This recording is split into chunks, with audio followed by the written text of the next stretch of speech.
This is the southernmost stop on our tour of the Connecticut River. Behind me, as always, we have Andrew here from the Connecticut River Watershed Council. Now set up the space for us. What's behind us and what's in front of us? So today we're here in Suffield, Connecticut, and that's right by the Enfield Rapids. So we're about 60 miles from the outlet of the Connecticut River down by Old Saybrook, Connecticut. So we're coming up, we're just beyond the reach of where the Connecticut River is tidal. And so it's important to remember that there's places where the river actually flows up. So if you're down in Haddam in that area and you're paddling, wrong time of day, the river is actually flowing up because the tide's coming in. So we're just above the tidal influences of the river, and we're at the first significant falls or rapids on the river. Now, what's unique about this area? What can people expect when they come here?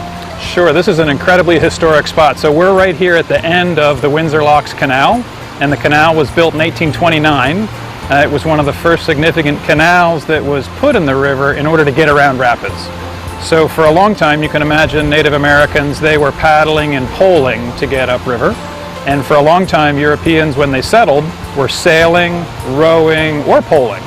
And so in the early 19th century, 1810, 1820, they called them the river gods. And so the river gods were those beefy guys that were able to pole barges and flatboats up the river. But when they got to places like here with all these rapids, it was a lot harder work.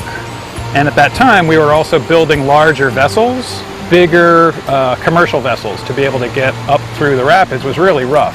So this canal was dug, and it was dug probably by a lot of immigrant labor, 4.5 miles with a series of locks so that barges and steamships and other type of transport could make it past Enfield up to Springfield.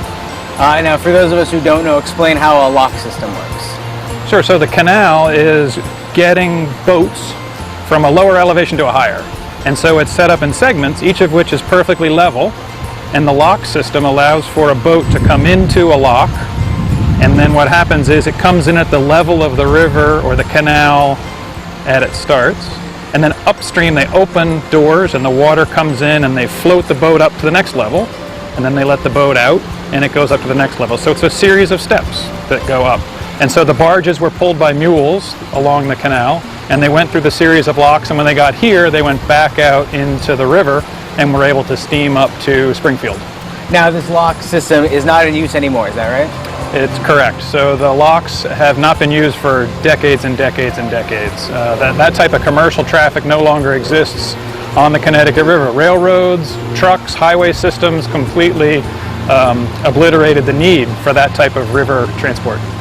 So the story that most people talk about the steamship is it was invented by Robert Fulton, mid-1800s, I forget the exact date. Well, what people don't know is that there was a fellow right here in Windsor, Connecticut in the late 1780s who was experimenting with steam power. So he built a steam boiler and he had paddles on the side of a boat. And then farther upriver, Samuel Morey in Orford, New Hampshire in 1790 had the first steam-powered ship that went 5 miles an hour up the river. And so the Connecticut River actually invented steam power.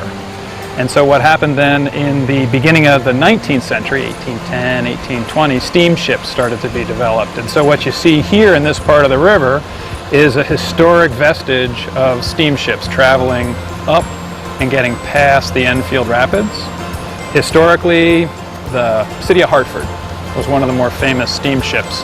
It was built in 1865. It's about 270 feet tall, glorious, long, glorious stateroom, chandeliers, wood paneled, very, very fancy. And it would steam up the river to deliver passengers and shipments of freight and the like. Historically, the Armory in Springfield. Why was it located in Springfield? The story goes that George Washington was thinking about how can I place a very important military installation for the United States at a place that it wouldn't be susceptible to attack. So he picked Springfield for a lot of reasons, but one of them was, at the time, the Enfield Rapids here was a barrier to navigation, and they knew that the British wouldn't be able to steam up the Connecticut or sail up the Connecticut and be able to get to Springfield.